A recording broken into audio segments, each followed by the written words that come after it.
Invisibility was a survival skill, but tonight it felt like a curse. The mahogany conference table was worth more than my entire life's earnings, yet the men sitting around it didn't even see me as I poured their water. They didn't know I understood every word of the death sentence they were writing in Korean. I gripped the crystal pitcher until my knuckles turned white. My feet throbbed in the cheap, ill-fitting shoes provided by the agency. The help, they called us. Ghosts in uniforms.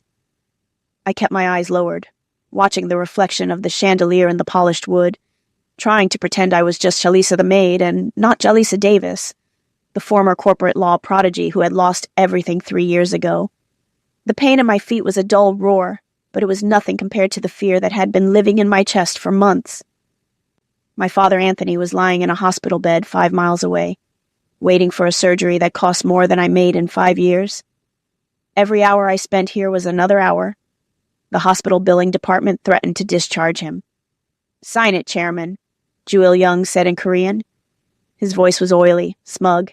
He sat at the head of the table like a king, though his title was only general manager.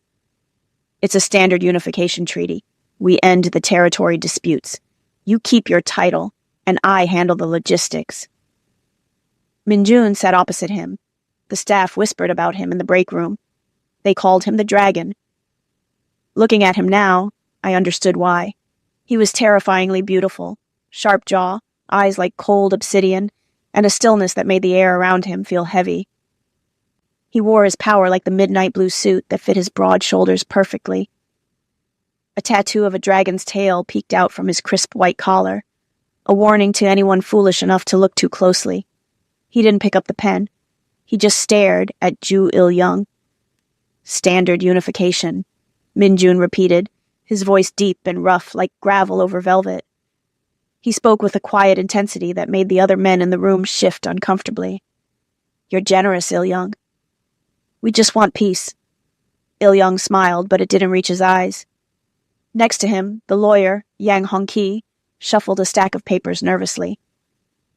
I moved to Minjun's side to refill his water glass. I wasn't supposed to be this close. I smelled him, sandalwood, rain, and the faint metallic tang of gun oil. My heart hammered against my ribs. I glanced down at the document on the table. It was upside down. Most people see ink on a page. I see patterns. It was the gift, and the curse, that had made me the youngest junior partner at my firm before I was framed and disbarred. My brain snapped a picture of the text, rearranging the upside-down Hangul characters instantly. Appendix C, Section 4, Asset Forfeiture. My blood ran cold. It wasn't a unification treaty. It was a Trojan horse. The clause was buried under 3 paragraphs of dense legal jargon about mutual cooperation. But the wording was specific. In the event the chairman is deemed medically unfit, within 24 hours of signing, full executive control reverts to the general manager. I looked at the sideboard. A decanter of expensive whiskey sat there, already poured into 2 glasses. I looked at Ju Il-young. He was watching the glasses, not the contract. They weren't just going to steal his company, they were going to drug him. Or worse. If Minjun signed that paper and took a celebratory drink, he would be declared medically unfit before he hit the floor. He would lose everything, including his life. Minjun reached for the pen. It was heavy black lacquer and gold. If I stayed silent, I lived. I walked out of here with my $15 an hour and put a tiny dent in my father's medical bill. If I spoke, I died. Men like this didn't leave witnesses. But then I saw Minjun's hand, the scars on his knuckles, the way he sat alone, surrounded by enemies pretending to be friends. The sheer isolation of him struck a chord in me. It was the same isolation I felt every time I walked into that hospital room and saw my father fighting a battle he couldn't win alone. I couldn't do it. I couldn't watch another man be destroyed by a pen. I leaned in, ostensibly to pour the water. The crystal pitcher clinked softly against his glass. "Don't," I whispered. My voice was barely a breath, steady despite my terror. Minjun froze. He didn't look up. He didn't flinch. He just went absolutely still. "Excuse me?" Ju Il-young barked in English, sensing the disruption. "Clumsy girl, get out." I ignored him. I kept my eyes on the water rising in the glass. speaking only to Min Jun. "Appendix C?" I whispered in English, so low only he could hear. "It's not a treaty. It defines medically unfit as immediate forfeiture." "Don't drink the toast." The silence that followed lasted a heartbeat, but it felt like an eternity. Min Jun slowly lowered the pen. He turned his head, tilting it up just enough to look at me. For the first time all night, he really looked at me. His eyes were bottomless. He dissected me in a second. My frayed uniform, my trembling hands, the defiance in my jaw. He didn't look angry. He looked fascinated. "Korean," he murmured in English this time. "Fluent," I breathed, and I read faster upside down than most people do right side up. "Is there a problem, Chairman?" Yang Hongki, the corrupt lawyer, stood up sweating. "We are on a tight schedule." Min Jun smiled. It was a terrifying expression, all teeth and violence. "No problem," Min Jun said softly, just admiring the fine print. Then, with a movement too fast to track, he drove the gold fountain pen through the contract and into the solid mahogany table. Thwack. "Appendix C," Min Jun said to Yang Hongki, his voice dropping an octave. "You think I wouldn't check the definitions of forfeiture?" Yang Hongki's face went pale. It's standard boilerplate?" "It's a coup." Min Jun stood up. The chair scraped loudly against the floor. "And you nearly got me to sign my own execution order." Ju Il-young stood up, his face twisting into a snarl. He signaled his guard. The guard reached for his gun. Min Jun didn't even look. He grabbed the crystal pitcher from my hand and smashed it into the guard's face. Chaos erupted. Glass shattered. Shouts filled the air. I screamed and ducked, covering my head as the boardroom turned into a war zone. "Hyun-woo!" Min Jun roared. The door burst open. Hyun-woo, Min Jun's bodyguard, entered with a pistol in each hand. The room dissolved into noise. Gunshots, breaking wood, screams. I crawled backward, trying to make myself small, trying to reach the service door. I just needed to get out. I needed to get to my father.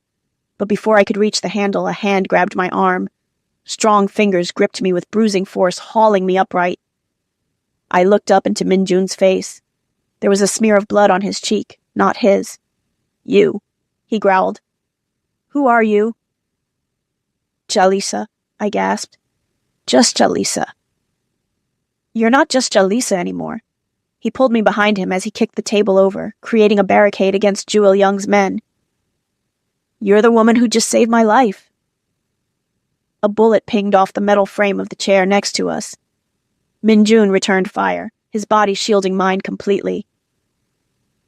He moved with lethal grace, a dark dancer in a storm of bullets.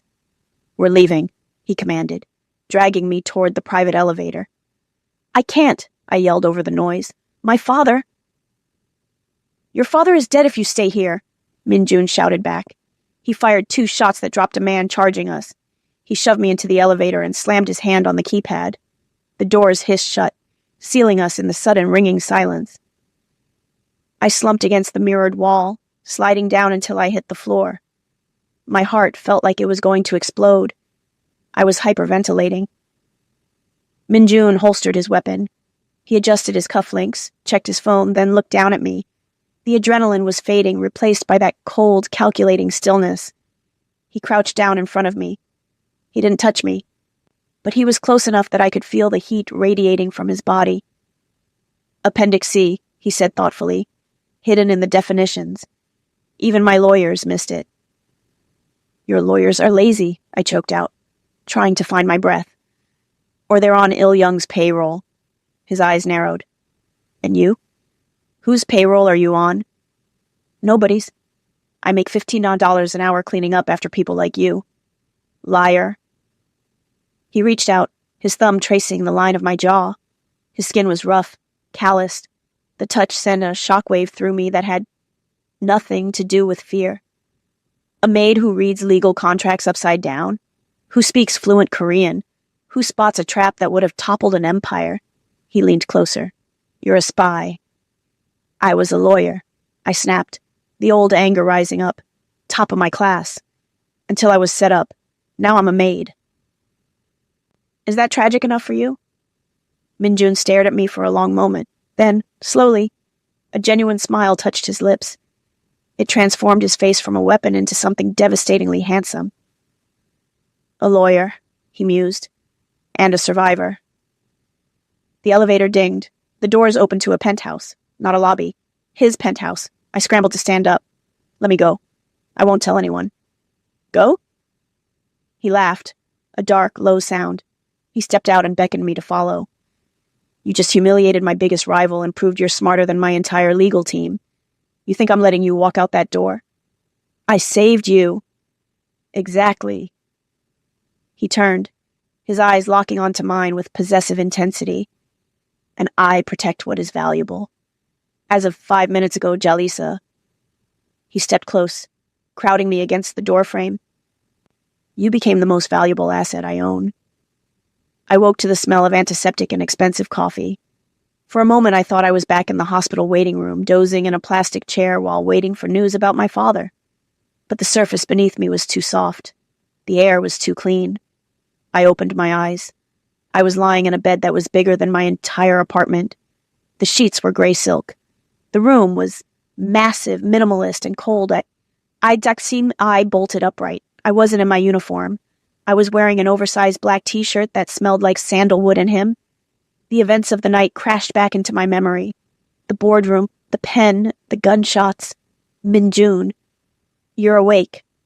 I spun around. Minjun sat in a leather armchair in the corner of the room watching me. He was dressed in casual clothes now, black sweatpants and a fitted gray shirt that clung to his chest. He held a tablet in one hand and a cup of coffee in the other.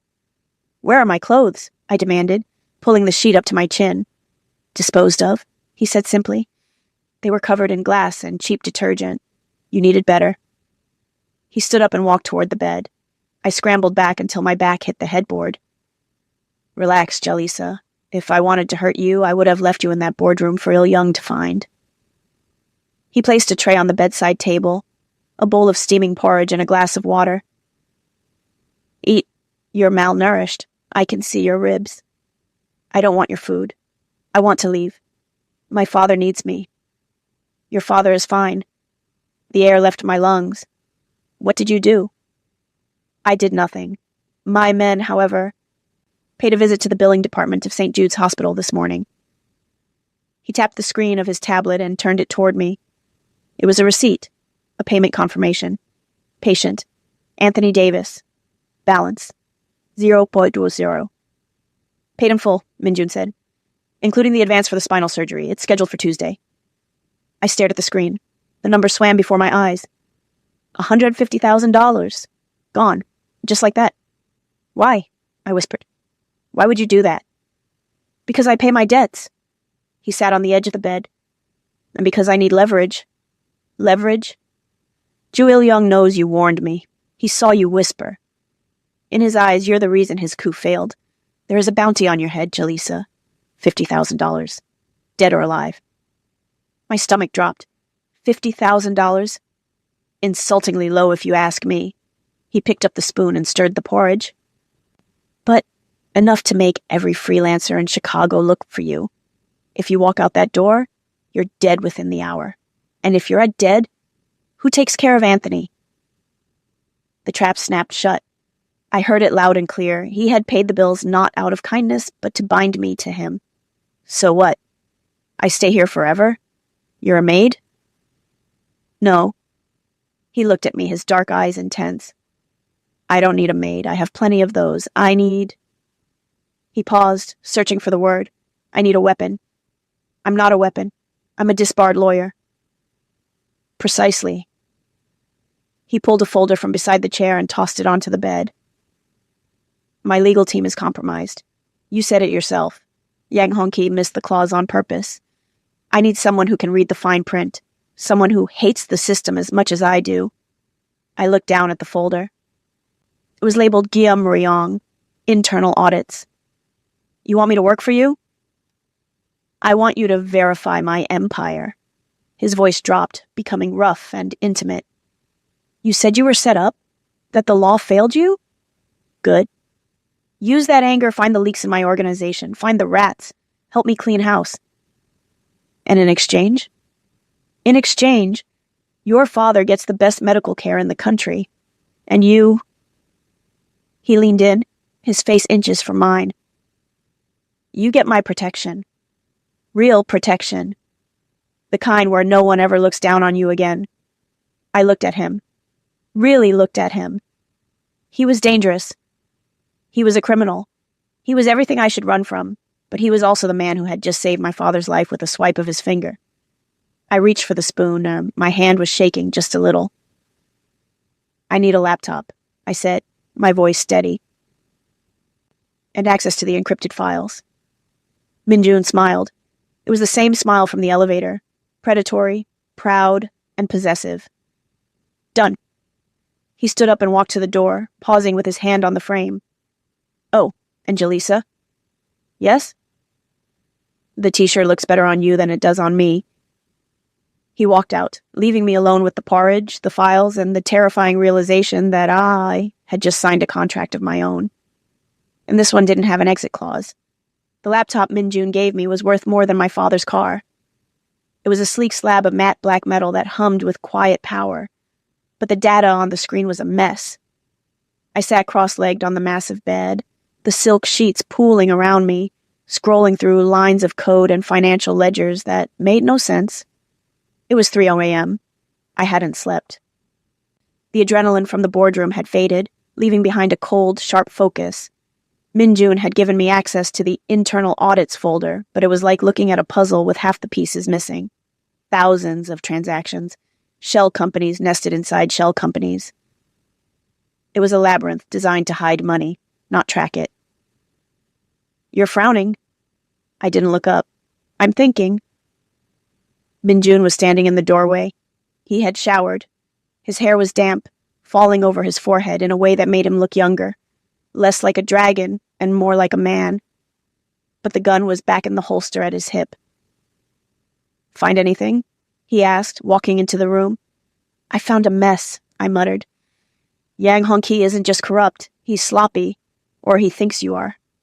Minjun stopped at the foot of the bed. Explain. I turned the laptop around. Look at these transfers. Every Friday at 4 p.m., a microtransaction goes out from the logistics department to a vendor called Blue Pine Solutions. It's always small, under $5,000, beneath the audit threshold. Minjun squinted at the screen. So, we pay vendors. Blue Pine Solutions doesn't exist, I said, my voice gaining strength. I cross-referenced the tax ID. It belongs to a defunct dry cleaning business in Queens. But if you look at the routing number... I tapped the key, bringing up a complex web of numbers I had mapped out in my head over the last 2 hours. It bounces through 3 offshore accounts and lands here. I pointed to the final destination. Cayman Islands. Account holder. J.I.Y. Holdings. Minjun went still. The air in the room seemed to drop 10 degrees. J.Y., he whispered. Jewel Young. Your general manager isn't just trying to steal your company with a contract, I said. He's been siphoning your operating capital for 2 years. He's using your own money to pay for the mercenaries who attacked us tonight. Minjun looked from the screen to me. His expression was unreadable, but his eyes were burning. My finance team has been looking for that leak for 6 months, he said quietly. Hyunwoo brought in forensic accountants. They found nothing. They were looking for big numbers, I said. They were looking for millions. I was looking for the crumbs. Poor people notice crumbs, Minjun. Rich people step over them. He reached out and took the laptop from my lap, setting it on the bedside table. Then he looked at me, really looked at me in the oversized t-shirt with my hair a mess. You really are a weapon, he murmured. I told you, I said, hugging my knees to my chest. I was top of my class. And now you're mine. The possessiveness in his voice sent a shiver down my spine. It wasn't a threat. It was a statement of fact, like saying the sky was blue or the fire was hot. Get up, he said suddenly. What? Why? Because we are going to war, and you can't fight a war in my t-shirt. 20 minutes later, I was standing in the middle of the penthouse living room. The sun was just starting to rise over Lake Michigan, painting the sky in bruises of purple and gold. The room was filled with racks of clothes. I gaped at them. "What is this?" "Armor," Minjun said. He was sitting on the leather sofa, sipping espresso, watching me over the rim of his cup. Standing next to the racks was a woman who looked terrifyingly efficient. She wore a severe black suit and held a measuring tape like a garrote. "This is Madame Beau," Minjun introduced. "She dresses the people who run this city. And today, she's dressing you." "I don't need—" "You do," Minjun cut me off. "You are no longer invisible, Jalisa. You are my personal counsel. When you walk into a room, I need men like Jewel Young to hesitate. I need them to look at you and wonder if you're going to sue them or shoot them." Madame Beau stepped forward. She didn't ask. She just started measuring. Her hands were cold and quick. Shoulders, waist, inseam. "She has good structure," Madame Beau noted, her voice clipped, "but she holds herself like a victim. Shoulders forward, head down." "Fix it," Minjun commanded. "I'm standing right here," I snapped. Minjun set his coffee down. He stood up and walked over to me. Madame Beau stepped back instantly, giving him space. He circled me slowly. I felt like a prize horse being inspected, but there was something else in his gaze, a heat that made my skin prickle. He stopped behind me. His hands came up, hovering over my shoulders, then settled. They were heavy, warm. "Shoulders back," he whispered against my ear. He physically pulled my shoulders back, opening my chest, exposing my throat. "Chin up." His finger hooked under my chin, tilting my head until I was looking at my reflection in the floor-to-ceiling mirror. I saw myself, a small woman in a big t-shirt, looking terrified, and behind me the dragon, dark and imposing, his hands claiming me. "Stop hiding," he murmured. "The ghost is dead." "Look at yourself, Jalisa. You found the leak. You saved the king. Act like it." I swallowed hard, staring at our reflection. He was right. The maid was gone. I had to kill her, or she would get me killed. I took a breath and squared my shoulders against his hands. "Fine," I said to the reflection. "Armor me." The transformation took 2 hours. When I stepped out of the dressing room, silence fell over the penthouse. I wasn't wearing a dress. Minjun had forbidden it. "Dresses are for galas," he had said. "Suits are for business." I was wearing a bespoke suit in a deep blood-red velvet. It was tailored to within an inch of its life, hugging my curves, but structured with sharp, aggressive shoulders. The pants were wide-legged, concealing the 4-inch stilettos that made me tall enough to look a man in the eye. My hair, usually pulled back in a frizzy bun, had been silk-pressed and fell in a sharp, asymmetrical bob that framed my face like a blade. I walked into the living room. Hyunwoo, Minjun's bodyguard, was there now. He was a mountain of a man with a scar running through his eyebrow. He had been looking at his phone, but when he heard my heels clicking on the marble, he looked up. His jaw actually dropped. "Is that—" Hyunwoo started, then trailed off. Minjun was standing by the window looking out at the city. He turned slowly. His eyes swept over me, starting at the heels and traveling up, past the sharp crease of the trousers, the fitted waist of the jacket, to my face. He didn't say a word. He just stared. The air in the room grew thick, charged with a tension that made it hard to breathe. He walked toward me. He didn't stop until he was deep in my personal space. He reached out and adjusted the lapel of my jacket, his knuckles grazing the skin of my collarbone. The touch burned. "Red," he said softly. "The color of war." "I thought it was the color of blood," I replied, my voice steady though my heart was galloping. "Same thing." His eyes locked on mine. "You look dangerous, Chalisa." "Good, because I found something else in the files." The moment shattered. Minjun blinked, stepping back as the businessman took over the admirer. "Show me." We moved to the dining table, which I had turned into a command center. I opened the laptop. "The money Il Young stole? He didn't just spend it. He invested it." I pulled up a map of Chicago. "He's been buying up commercial real estate in the warehouse district. Shell companies again. Why the warehouse district? Hyunwoo asked, stepping closer. He still looked skeptical, but he was listening now. Because of the shipping routes, Minjun realized. If he controls the warehouses, he controls the flow of product. He creates a choke point for my distribution. Exactly, I said. But here's the catch. The deeds are held in a trust, and the trust has a clause. I tapped the screen. If the primary beneficiary, Il-young, is investigated for a felony, the assets freeze. Minjun looked at me, a slow grin spreading across his face. You want me to frame him? I don't need to frame him, I said, channeling every ounce of the brilliant lawyer I used to be. I found proof of tax evasion in the Blue Pine transfers. I can draft an anonymous tip to the IRS and attach the ledger. The moment the investigation opens, his assets freeze. He loses the warehouses. He loses his leverage. Hyunwoo looked at Minjun. She's vicious. She's perfect, Minjun corrected. But before we could celebrate, the elevator dinged. The doors slid open and a man walked in. He wasn't security. He was wearing a suit that cost more than my father's medical bills, but he wore it carelessly. He had a sneer on his face that suggested he smelled something bad. Lieutenant Park, one of the capos. He stopped when he saw us. He looked at Minjun, then at me. His eyes lingered on my face, recognition dawning. Boss, Park said in Korean, ignoring me completely. Why is the help sitting at the war table? The room went silent. I froze. The confidence the red suit had given me evaporated. I was just the maid again. The invisible girl. Minjun didn't shout. He didn't even raise his voice. He just walked around the table, his movements fluid and lazy until he was standing in front of Park. Excuse me, Minjun said softly. The girl?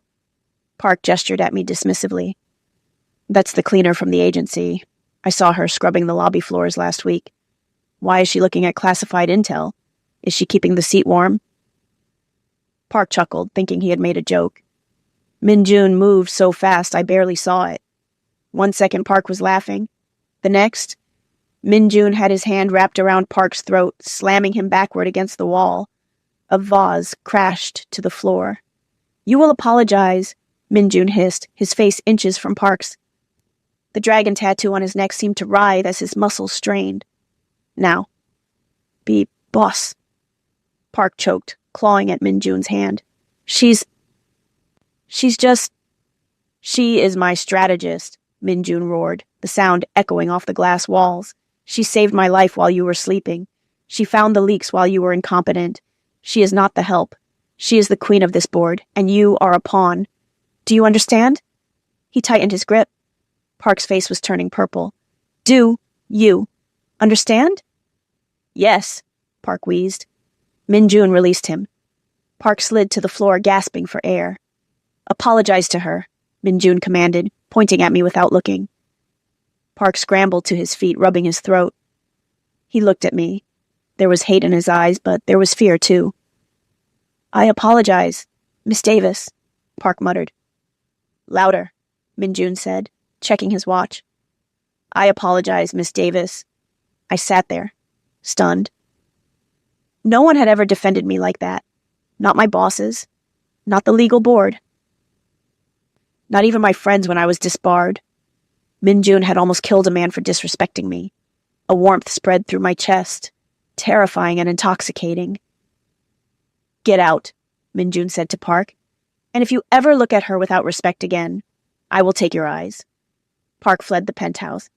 Minjun stood there for a moment, composing himself. He rolled his neck, taking a deep breath, then turned back to me. The violence vanished, replaced by that intense, singular focus. Are you all right? He asked. I swallowed hard. Yes. You didn't have to do that. Yes, I did. He walked back to the table and leaned over me, placing his hands on the armrests of my chair, caging me in. Disrespect is a virus. If I let it spread, it kills the host. You are an extension of me now, Jalisa. Anyone who disrespects you, Breakway disrespects the dragon. He was so close. I could count the eyelashes framing his obsidian eyes. My breath hitched. Thank you, I whispered. "Don't thank me," he murmured, his gaze dropping to my lips for a fraction of a second before snapping back up. "Just get me those warehouses." He pushed off the chair and walked away toward his office. "Hyunwoo, get the car. We're going to pay a visit to the warehouse district." I watched him go, my heart pounding a rhythm against my ribs that felt suspiciously like hope. I turned back to the laptop to draft the IRS letter. I felt powerful. I felt protected. Then, my phone buzzed in my pocket. It wasn't the burner phone Min-jun had given me. It was my old phone, the one I thought was off. I pulled it out, hiding it under the table. A text message from an unknown number. Attachment. Video. I clicked it. The video was grainy. It showed a hospital room.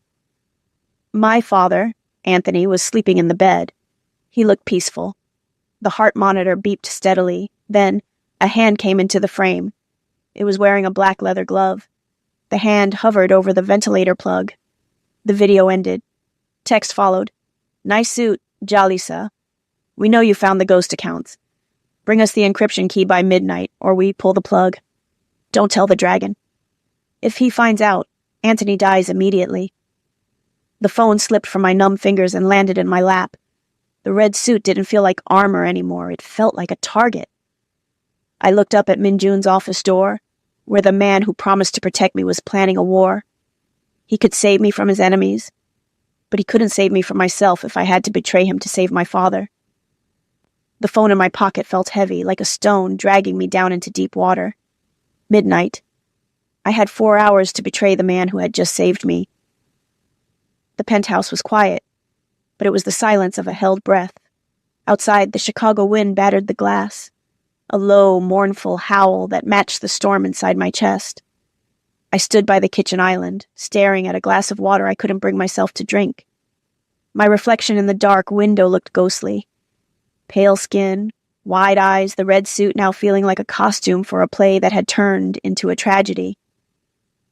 The elevator chimed. Min-jun returned from the warehouse district at 9 p.m. He didn't walk in with the swagger of a victor.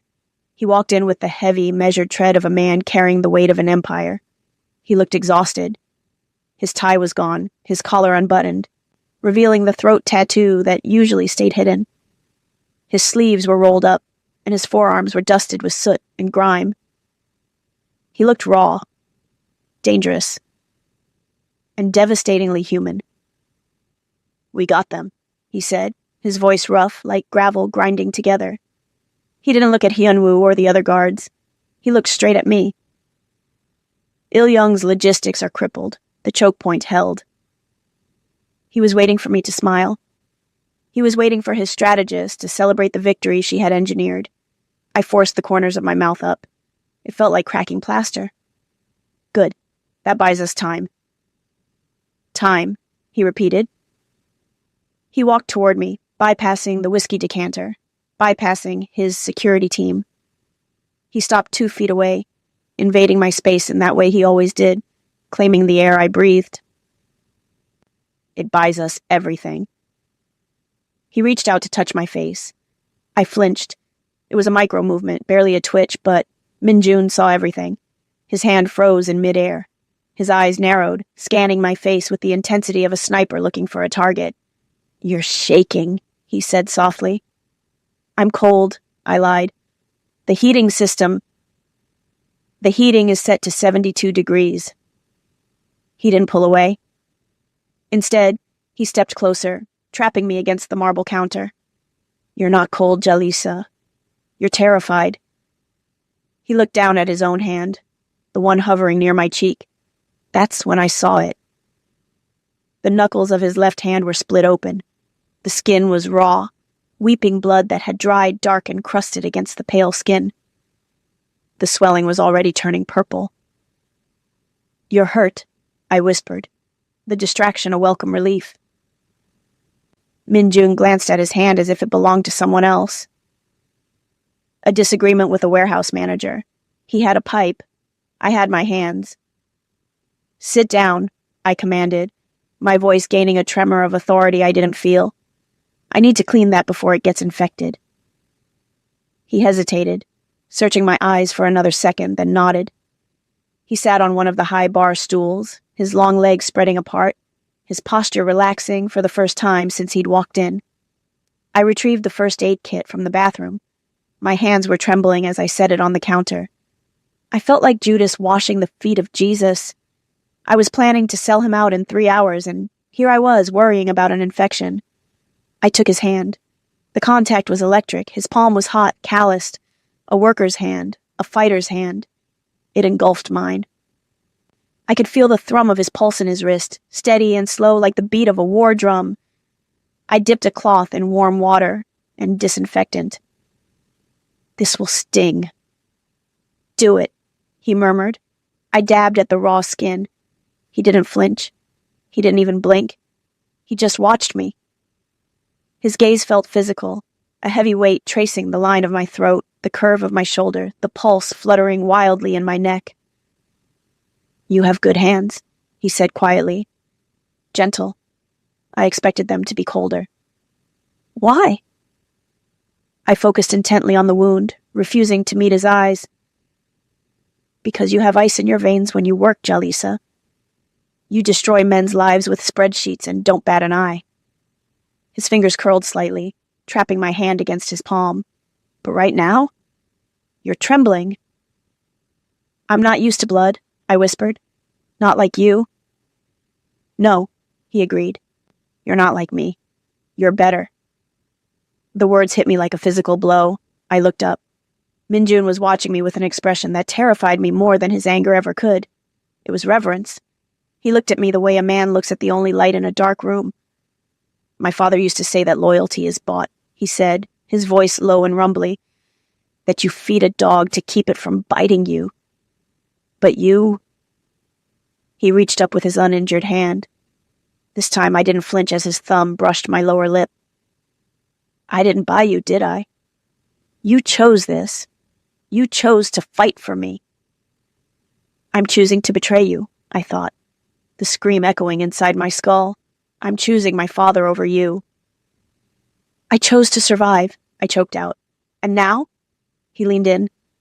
The scent of him, smoke, blood, and expensive soap filled my senses. "Are we still just surviving, Jalisa?" His face was inches from mine. If I leaned forward just an inch, our lips would brush. I wanted to, God, I wanted to. I wanted to lose myself in him, to let the fire in his eyes burn away the fear and the guilt. I wanted to tell him everything. "Tell him," a voice whispered. "He saved you. He paid the bills. He will fix this." But then the image of the video flashed in my mind, the black-gloved hand hovering over my father's ventilator. "Don't tell the dragon. If he finds out, Anthony dies immediately." Minjun was powerful, but he wasn't omnipotent. If he reacted, if he sent men, if he raged, the signal would go out, and my father would die before Minjun's men even started the car.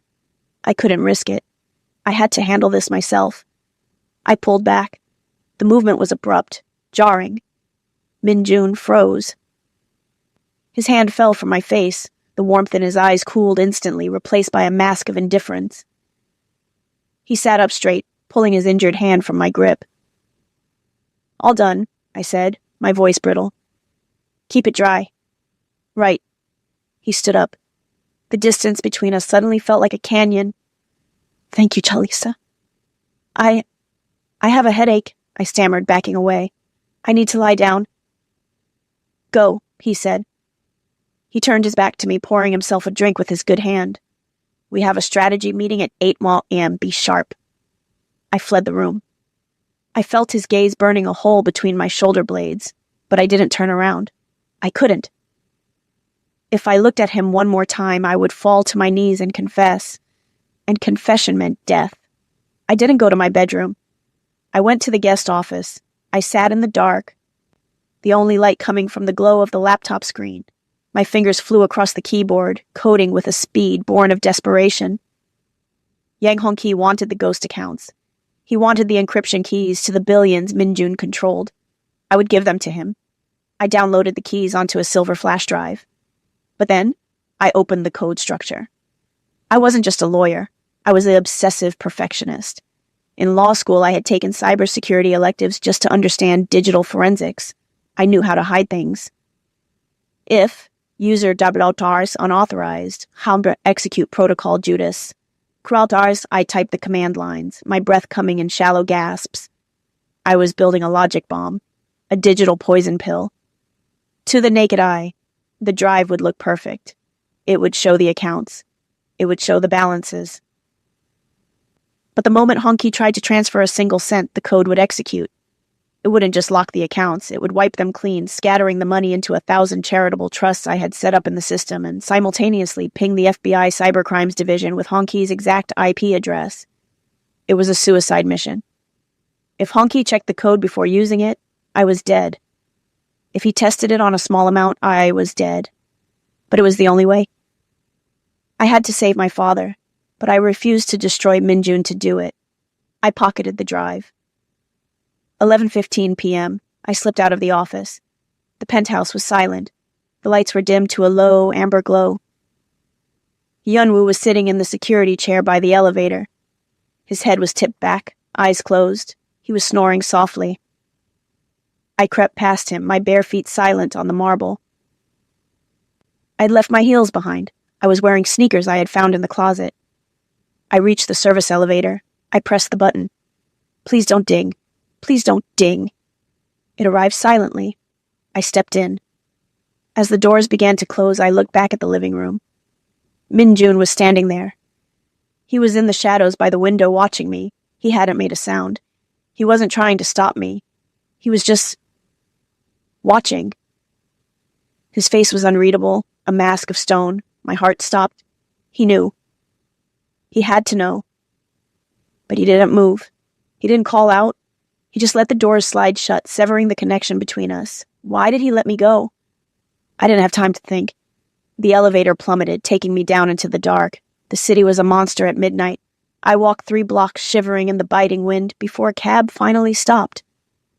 The driver looked at me, a woman in a wrinkled silk suit jacket and sneakers, eyes red from crying, and didn't ask questions. St. Jude's Hospital, I whispered. The ride was a blur of neon lights and rain-streaked glass. Every time the car slowed, I flinched, expecting Minjun's black SUVs to box us in, expecting punishment for my betrayal. But the roads were empty. He hadn't followed me. He had let me leave. The realization hurt more than his anger would have. He had trusted me, and when he saw me leaving, he had decided I wasn't worth stopping. We arrived at the hospital parking garage. It was a concrete tomb, echoing and cold. Level 4. Blue sector. I walked up the ramp, the smell of gasoline and urine choking me. My footsteps echoed loudly, announcing my arrival. I reached the top level. It was empty, save for a single black sedan parked under a flickering halogen light. Yang Hongqi leaned against the hood. He was smoking a cigarette, the cherry glowing bright in the gloom. 2 thugs stood behind him, looking bored and dangerous. "You're late," Hongqi said, checking his watch. "The maid has poor time management." "I'm here," I said, my voice echoing. "Show me my father." Hongqi smirked. He pulled out his phone and tapped the screen. He turned it toward me. The live feed showed my father's room. A man in black was standing by the bed, his hand resting on the power cord of the ventilator. "He's waiting for my signal," Hongqi said. "Pull the cord or walk away. It depends on what's in your pocket." I reached into my pocket and pulled out the silver flash drive. It glinted under the flickering light. "It's all here," I said. The ledger, the routing numbers, the passwords for the Cayman trusts. Hongqi's eyes greedily locked onto the drive. "Bring it here." "Release him first," I demanded. "Call your man. Tell him to leave the room." Hongqi laughed. It was a wet, ugly sound. "You really think you are in a position to negotiate? You're a disgraced lawyer playing dress-up. Give me the drive or watch him die." He nodded to the phone. The man on the screen gripped the cord tight. I had no choice. I walked forward. My legs felt like lead. I held out the drive. Hongqi snatched it from my hand. He plugged it into a tablet one of his thugs was holding. I held my breath. If he checked the code. Access granted. The tablet chirped. "Welcome, Chairman." Honky grinned. "Beautiful. Billions of dollars. Unlocked by a traitorous little maid." "Call your man," I said. "Let him go." "Oh, right." Honky pocketed the drive. He pulled out his phone and spoke into it. "We have the package. Proceed with Phase 2. My blood froze. "Phase 2? You didn't think we'd leave a witness, did you?" Honky sneered. "Or leave the old man alive to testify." On the screen, the man didn't leave the room. He reached for a pillow. "No!" I screamed. I lunged at Honky, my fingernails aiming for his eyes. It was pathetic. It was desperate. One of the thugs caught me midair. He backhanded me, a heavy blow that sent stars exploding across my vision. I hit the concrete hard, tasting copper. "Kill her," Honky said, bored. "Throw her off the edge, make it look like a suicide. The grief-stricken daughter following her father." The thug grabbed me by the hair. He dragged me toward the ledge. I kicked.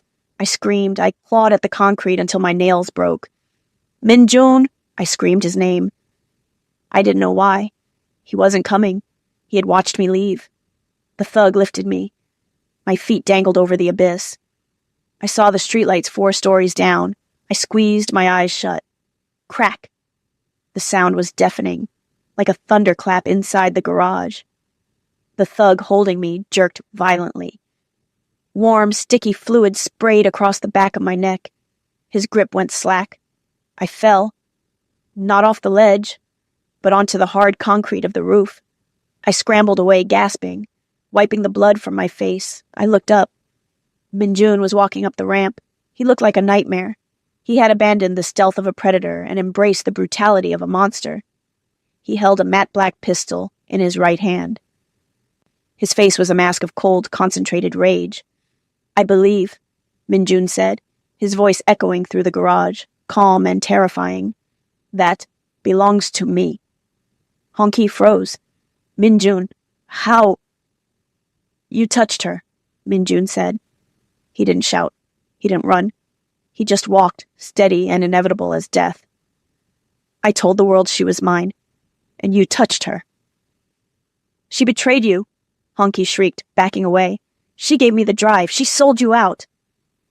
"She gave you a bomb," Minjun said. "I checked the code logs before I left the penthouse. She didn't sell me out, Honky. She rigged you to blow." My heart hammered against my ribs. He knew. He had watched me code it, or he had trusted me enough to check. "Kill him," Honky screamed at the second thug. The thug raised his submachine gun. Minjun didn't break stride. He fired twice. Pop, pop. The thug dropped, 2 holes in his chest. Honky was alone. He looked at Minjun, then at me, then at his car. He scrambled into the driver's seat and slammed the door. He gunned the engine.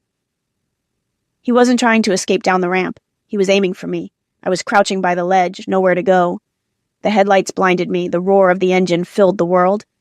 "Jalisa!" Minjun moved. He didn't shoot the driver. He didn't dive for cover. He sprinted. He threw his body across the gap between us. He hit me like a linebacker, tackling me sideways just as 2 tons of steel roared past. The car missed me by inches, but it didn't miss him. Crunch. The sound of metal hitting bone was sickening, a wet, snapping sound that I felt in my own marrow. Minjun was spun around by the impact of the fender clipping his leg. We slammed into the concrete wall together, him taking the full force of the blow, shielding me with his body. The sedan screeched down the ramp and vanished into the night. Silence crashed back into the garage. "Minjun?" My voice was a broken whisper. He was lying on top of me, heavy and still.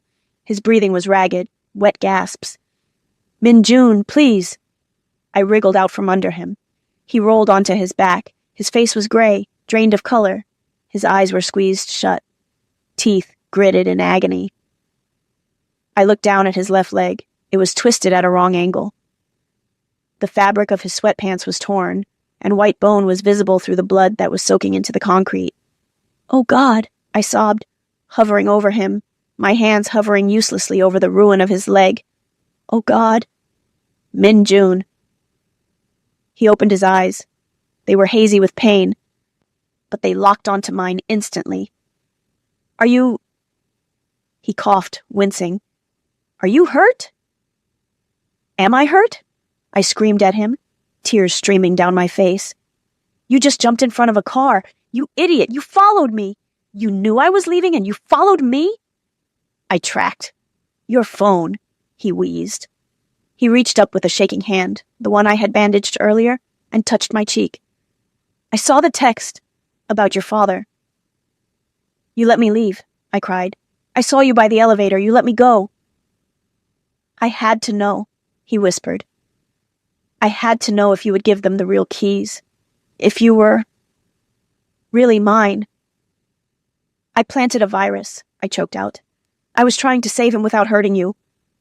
"I know," he rasped. A faint, pained smile touched his lips. "Brilliant girl. My brilliant girl." He tried to sit up and let out a guttural roar of pain, falling back. "Don't move," I said, pressing my hands to his chest. "We need an ambulance." "No ambulance," he gritted out. "Honky got away. He'll tell Il-young. The war's hot. If I go to a hospital, they finish the job. Then what do we do?" I looked around the empty, cold garage. We were alone. "You can't walk. Help me up. Min-jun, your leg is broken. Help. Me. Up." His voice was iron, even through the pain. "I am not dying in a parking garage." I grabbed his arm. I pulled. He screamed, a raw sound that tore through me, but he got his good leg under him. He leaned his entire weight on me. I buckled, but I caught him. I wrapped my arm around his waist, his arm over my shoulders. He was heavy. So heavy. We staggered toward the elevator. Every step was a battle. I could feel his tremors vibrating through my own body. I could smell the blood. "Why?" I asked, panting under the weight. "Why did you come? You knew I was meeting them. You knew it was a trap." Min-jun turned his head. His face was inches from mine, slick with sweat, pale as death. "Because," he whispered, his voice failing, "I don't lose what belongs to me." The elevator doors opened. I dragged him inside. As the doors closed, hiding the blood-stained concrete, I realized the truth. He hadn't just saved me. He had martyred himself for me. And now, it was my turn. He slid down the wall, consciousness finally slipping away.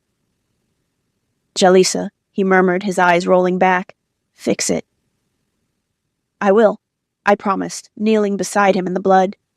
"I'll fix everything." I dragged Min-jun out of the elevator, leaving a smeared trail of crimson on the white marble. His dead weight was agony on my shoulders. My own body screaming from the fall in the garage, but adrenaline was a powerful anesthetic. "Hyun-woo," I screamed, my voice raw. Hyun-woo jerked awake in his security chair. When he saw us, me covered in grease and blood, Min-jun unconscious and broken beside me, the color drained from his face. "Boss!" He scrambled over, dropping to his knees. He touched Min-jun's neck, checking for a pulse. "What happened? Did Il-young—" "Honky," I gasped, easing Min-jun's head onto the floor. "Parking garage, a car. His leg is crushed. He's bleeding internally." Hyun-woo swore, reaching for his phone. "I'm calling the trauma center." "No." I grabbed his wrist, my grip iron. He said no hospitals. Il-young will finish him there. Call the private doctor, the one on retainer. Now. Hyun-woo hesitated for a second, looking at me, then nodded. He made the call. Within minutes, the penthouse was swarming. Guards I hadn't seen before emerged from the shadows. The private medical team arrived, turning the master bedroom into a sterile trauma unit. They took Min-jun away from me. I stood in the middle of the living room, shivering in my ruined suit. The silence that fell after the doors closed felt heavy, suffocating. Lieutenant Park, the man Min-jun had choked for disrespecting me, stepped forward. He looked nervous, his eyes darting toward the closed bedroom door. "Miss Davis," Park said. "With the chairman.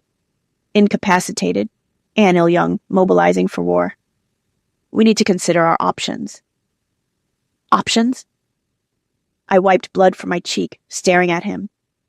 "Tactical retreat," Park said quickly. "We abandon the city. Regroup at the safe house in Busan. If we stay here tonight, Il-young will siege the building. The other guards murmured in agreement. They were terrified. Without the dragon, they were just men with guns. I looked at the closed door. Min-jun had jumped in front of a car for me. He had refused to die in a parking garage because he wouldn't leave me alone. And these cowards wanted to run. A cold, hard rage settled over me. It was the same rage I felt when the Bar Association took my license. The same rage I felt when the hospital threatened to unplug my father. "No one is retreating," I said. My voice was quiet, but it cut through the room like a blade. "Listen, girl." Park stepped closer, his tone hardening. "You're good with spreadsheets, but this is war. You don't give orders here." I didn't think. I just moved. I reached into Hyunwoo's holster, pulled out his spare Glock 19, and racked the slide. I pointed it directly at the center of Lieutenant Park's chest. The room froze. "I am not the girl," I said, my hand perfectly steady. "And I am not the maid. I am the person the chairman trusted to save his life tonight. I am the person holding the encryption keys to his entire empire." I stepped forward, pressing the barrel of the gun against Park's expensive tie. He said I was his strategist. He said I was his queen. And until he wakes up, my word is his word. Do you understand? Park stared at me. He looked at the gun, then up into my eyes. He saw something there that made him swallow hard. He saw the dragon's influence. Slowly, Park raised his hands in surrender. "I understand, ma'am." I lowered the gun, but didn't put it away. "Good. Lock down the building. No one in or out. We hold this ground until morning." I turned to Hyunwoo. "Get me a fresh suit, and get the car ready for 7 a.m. Hyunwoo looked confused. "Where are you going at 7 a.m.? I looked out the window at the city lights below, the city that wanted to eat us alive. "The council meets at 8, Moth," I said. "Il-young thinks he's being crowned king tomorrow. I'm going to attend his coronation." The boardroom of the Gyeomryong Syndicate was different from the one where I had first met Min-jun. This one was older, darker, smelling of cigar smoke and old money. 12 men sat around a polished granite table. They were the heads of the families that made up the council. They were old, powerful, and ruthless. At the head of the table sat Ju Il-young. He looked triumphant. Yang Hong-ki sat beside him, looking nervous but smug. When the doors opened and I walked in, the conversation died. I was wearing a new suit. White wool this time, stark and severe. My hair was pulled back tight. I walked to the empty chair at the opposite end of the table, Min-jun's chair. "You're lost, little girl," Il-young laughed. "The cleaning staff entrance is in the back." "Where is the dragon?" another elder asked, frowning. "The chairman is indisposed," I said, remaining standing. My voice echoed in the silent room. "He sent me in his stead." "Sent his maid," Il-young scoffed. "He must be dying." "Gentlemen, this is exactly why we need new leadership. Min-jun is weak. He lets women fight his battles." "He didn't send me to fight," I said calmly, placing a single manila folder on the table. "He sent me to deliver the mail." Hong-ki turned pale. "What is that?" Il-young demanded. "Last night," I said, addressing the elders, "Mr. Yang Hong-ki attempted to murder me to obtain the encryption keys to Chairman Kim's private accounts. He succeeded in getting the drive." I looked at Hong-ki. "Did you run the code, Hong-ki? Did you transfer the money?" Hong-ki was sweating. We verified the access." "You verified the trap," I corrected. I opened the folder. It didn't contain spreadsheets, it contained screenshots. The flash drive I gave him contained a logic bomb. I explained to the room. When he accessed it, it didn't just unlock Min-jun's accounts. It used the council's own secure server as a relay to ping the location of every offshore account connected to Ju Il-young. A murmur ran around the table. I slid the papers down the granite surface. "These are transcripts of transfers. For 3 years, Ju Il-young has been skimming 5% off the top of the collective fund, stealing from every single one of you to fund his private army." Il-young stood up so fast his chair fell over. "Liar. She's lying." "The proof is on your own servers," I said coldly. "Check them." The elder to my right pulled out his phone. He made a call. A moment later, he looked up at Il-young, his face darkening with rage. "It's true," the elder said. "The funds are missing. Trace back to Il-young's shell companies." The atmosphere in the room shifted instantly. They were wolves, and they just realized Il-young was wounded prey. "You tried to steal Min-jun's chair," I said to Il-young, whose face was crumbling in panic. "But you forgot the first rule of this table. You don't steal from the family." The elder stood up. It wasn't a vote. It was a sentencing. Il-young looked at his guards, but they stepped away from him. He was finished. I didn't stay to watch. I turned on my heel and walked out of the room, leaving the wolves to feast. It was 3 days before Min-jun woke up. I was sitting in the chair beside his bed, dozing. I hadn't left the penthouse. I had run his empire from his desk, fielding calls from terrified lieutenants and satisfied elders. Il-young and Hong-ki had disappeared. The war was over before it began. "Jalisa." The sound was weak, barely a whisper, but it jerked me awake. His eyes were open. They were glassy with painkillers, but they were focused on me.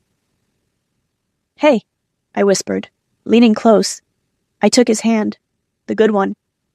"You're okay. You're home." He tried to move his leg and winced, a hiss of pain escaping his teeth. He looked down at the cast, then back at me. Memories flooded his eyes. The garage. The car. "You," he rasped. "You carried me to the elevator." "You're heavy," I replied, a tear escaping and tracking down my nose. "Never do that again." He squeezed my hand weakly. "Il-young? The council?" "Handled," I said. "Il-young is gone. The council reaffirmed your position unanimously this morning." He frowned, confused. "How? I wasn't there?" "I was." He stared at me. He took in my appearance, the exhaustion in my face, the way I held his hand like it was a lifeline. "You went alone?" he whispered. "I had to. They needed to see strength." I stroked his knuckles with my thumb. "I told you, Min-jun. I'm a really good lawyer. I prosecuted him in his own courtroom."